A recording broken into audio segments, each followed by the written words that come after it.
Hello friends, कैसे हैं आप। उम्मीद है आप सभी स्वस्थ और मस्त होंगे। आज का हमारा टॉपिक है हाइपरथायरॉयडिज्म। ये क्या है, क्यों होता है, इसके कॉजेज क्या हैं, लक्षण क्या है, सिम्टम्स यानी कि, और ये है क्या, कौन से हार्मोन्स इसमें बढ़ते हैं और ये होता क्यों है, और बेसिकली क्या इसकी ट्रीटमेंट की ज़रूरत पड़ती है या फिर ये विदाउट ट्रीटमेंट ठीक हो सकता है, या फिर ये ट्रीटमेंट आपको कब तक लेना पड़ेगा, इसके बारे में डिस्कस करेंगे। सो फ्रेंड्स, अगर आप चैनल पर नए हैं, चैनल को सब्सक्राइब जरूर कीजिएगा हमारी मेडिकल से रिलेटेड वीडियोज़ देखने के लिए, और वीडियो अगर आपने अभी तक लाइक नहीं किया तो वीडियो को लाइक जरूर कीजिएगा।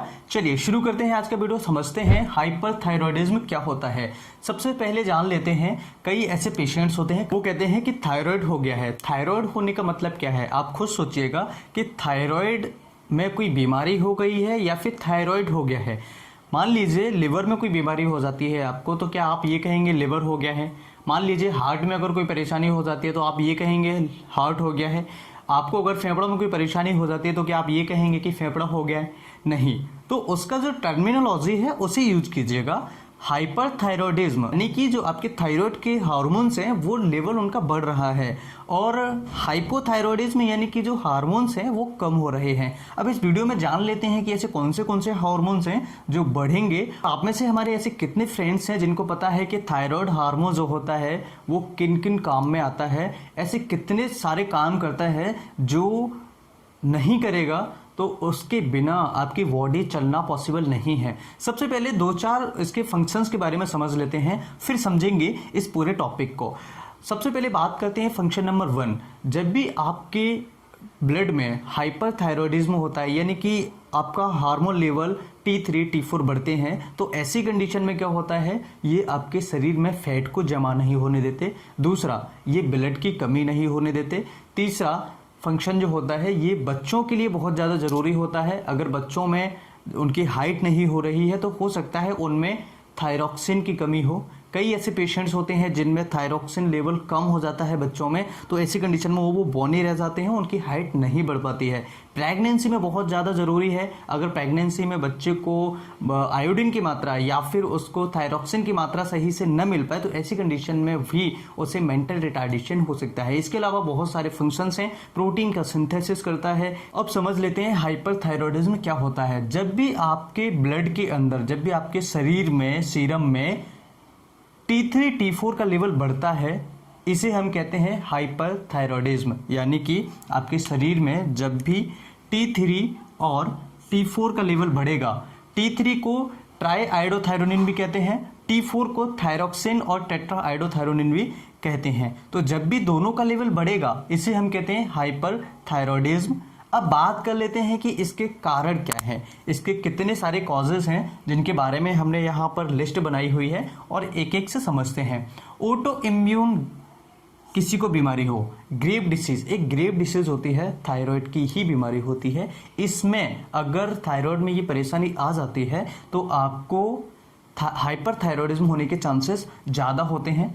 दूसरा, डिसऑर्डर्स ऑफ ग्लैंड, यानी कि ग्लैंड्स जो आपकी है, थायराइड जो ग्लैंड है आपकी, ये थायराइड ग्लैंड के अंदर अगर कोई और परेशानी आ जाए, ट्यूमर हो जाए, सूजन आ जाए, ऐसी कंडीशन में भी आपको हाइपरथायरॉयडिज्म होने की चांसेस होते हैं। पिट्यूटरी ट्यूमर, आपका एक ग्लैंड होता है हमारे दिमाग के अंदर, इस जगह पर अंदर की साइड में एक ग्लैंड होता है जिसे हम कहते हैं पिट्यूटरी ग्लैंड। ये मास्टर ग्रंथि के नाम से भी हम इसे जानते हैं, और इसके बहुत ही इंपॉर्टेंट फंक्शंस, इसके बहुत ही अच्छे कार्य हमारी बॉडी में होते हैं। अगर इसके अंदर भी कोई परेशानी आती है तब भी हाइपरथायरॉयडिज्म होने के चांसेस ज़्यादा होते हैं। ड्रग्स या फिर रॉन्ग मेडिसिन, अगर कोई ड्रग्स ले रहा है, अनयूजुअल ड्रग्स ले रहा है यानी मेडिसिन ले रहा है, उसकी वजह से भी दिक्कत हो सकती है। या फिर कोई पेशेंट रॉन्ग मेडिसिन ले रहा है। रॉन्ग मेडिसिन जैसे मान लीजिए आपने मेडिसिन स्टार्ट की हाइपोथायरॉयडिज्म की, अब आपको हाइपोथायरॉयडिज्म की मेडिसिन चल रही है,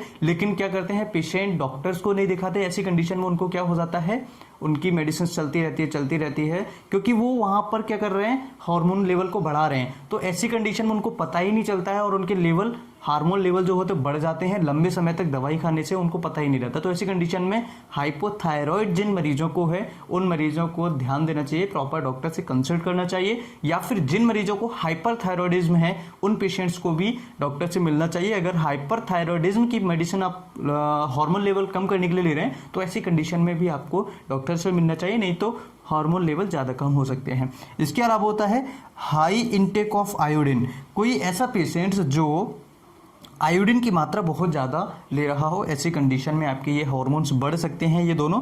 इसके अलावा स्वेलिंग ऑफ थायराइड ग्लैंड, यानी कि जो थायराइड ग्लैंड हमारी होती है उस थायराइड ग्लैंड में भी अगर सूजन आ जाए तो ऐसी कंडीशन में भी आपको ये प्रॉब्लम हो सकती है। ये हमारे थायराइड ग्लैंड है। मैं आपको एक जस्ट एग्जाम्पल के तौर पर बता रहा हूँ। ये हमारा ट्रैकिया, ये ट्रैकियल रिंग्स हैं, और ये हमारा लैरिंग्स, ठीक है। तो लैरिंग्स हो गया, ट्रैकिया, ठीक है।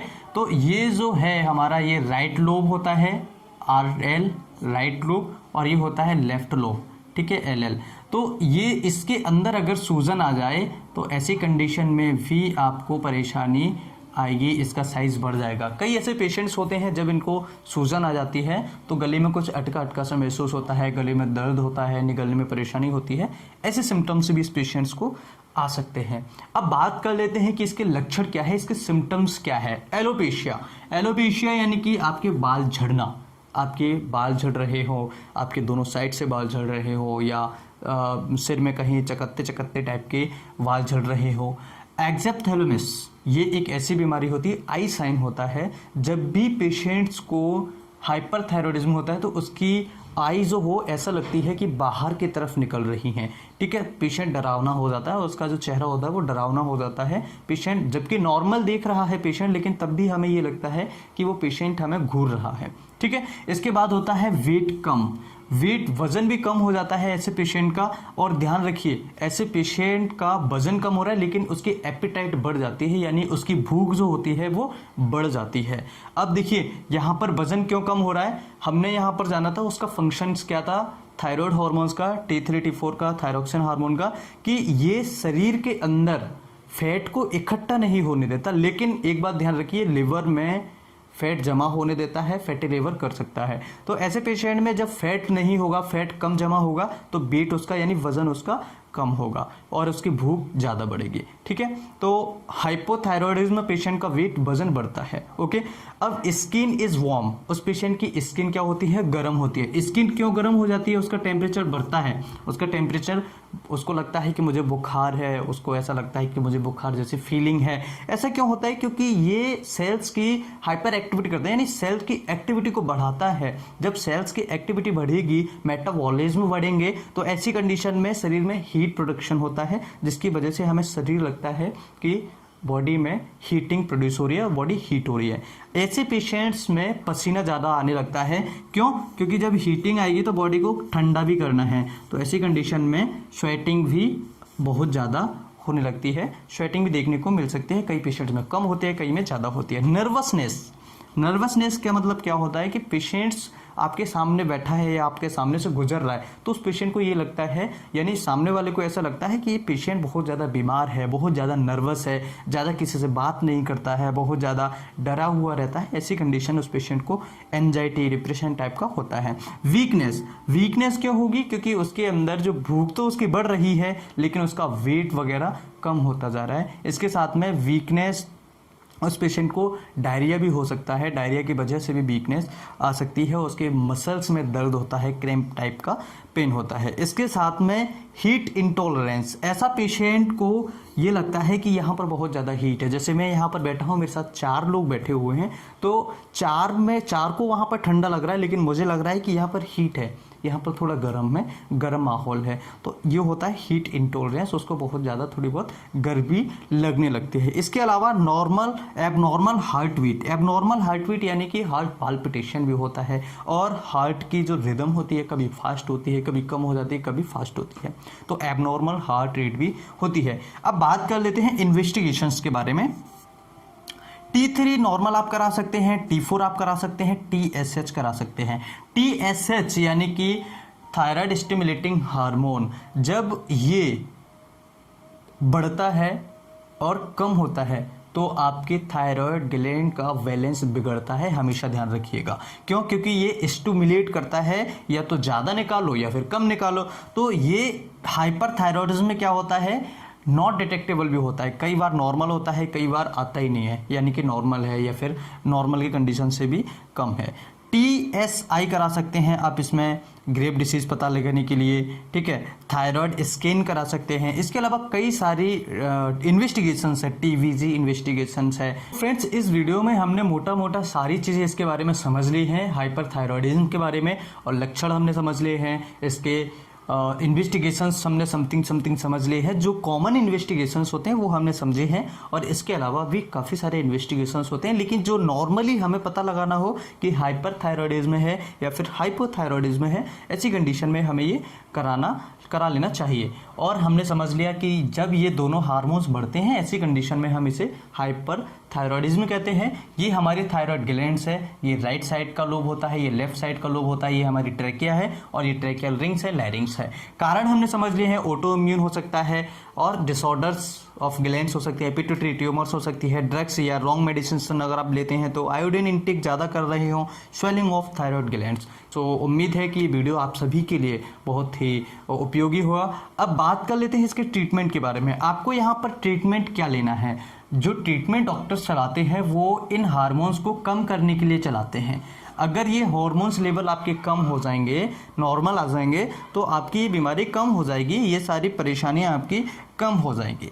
अब यहाँ पर आपको ध्यान क्या रखना होता है, जब भी आप इसकी मेडिसिन्स लें तो अपने डॉक्टर से प्रॉपर तरीके से कंसल्ट ज़रूर कर लीजिएगा। अगर आप प्रॉपर तरीके से कंसल्ट नहीं करेंगे तो आपको हो सकता है कि ये बीमारी आगे चल के दूसरी में कन्वर्ट हो जाए, जिसे हम कहते हैं हाइपोथायरॉयडिज्म, ठीक है। अब अगर ये होती है आपको, तो फिर आपको दिक्कत आएगी, ठीक है, ये दिक्कत आएगी। फिर इसको हार्मोन्स बढ़ाने के लिए मेडिसिन चलेंगी, तो आप एक बार डॉक्टर से जरूर कंसल्ट कीजिएगा इनके डोजेस वगैरह के बारे में। और होम्योपैथी भी इसमें बहुत अच्छा वर्क करती है। आगे नेक्स्ट वीडियोस में हम समझेंगे, आगे आने वाली वीडियोस में, कि होम्योपैथिक ट्रीटमेंट्स इनके लिए क्या होता है, क्या होम्योपैथिक ट्रीटमेंट्स वास्तव में काम करता है। मैं एक वीडियो बहुत जल्दी ही इसके बारे में डिस्कस करने वाला हूँ कि होम्योपैथी, एलोपैथी, आयुर्वेदा, तीनों में क्या डिफरेंस है, और ये तीनों इनमें से कौन सा सही है, कौन सा गलत है, अभी करेंट सिचुएशन में आपको क्या लेना चाहिए, होम्योपैथी, आयुर्वेदा या एलोपैथी। सो तीनों के बारे में डिस्कस करेंगे। उम्मीद है कि वीडियो आपको समझ में आ गया होगा। वीडियो अच्छे लगे तो लाइक करें, चैनल को सब्सक्राइब करें, कुछ पूछना चाहते हो तो कमेंट करें, और अपने दोस्तों के साथ शेयर करना ना भूलें। फिर मिलते हैं एक नई वीडियो में, तब तक के लिए bye bye, take care, thanks for watching, have a nice day.